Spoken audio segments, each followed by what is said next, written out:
Hey Emblem heads, so today I'm going to talk about Divine Pulse and how to use it. It is a brilliant new system. I love it.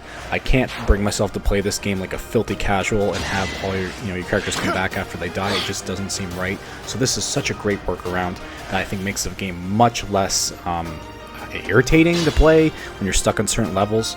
Anyways, to activate it, all you gotta do is press the left trigger button. I think it's the LZ button. It also could just be the L button. And then it lets you roll through all the turns that you've made. There are a whole bunch. It lets you go back, I think a full 2 turns. I'm fairly certain. So you're going to want to go back a full turn if you intend to save the person that you're using, right? Because your main goal is to eliminate the person that killed him, or to at least move him out of the area so he's safer. You can do it 3 times. It just makes the game better. Like, it's just such a good idea. I really can't get enough of it.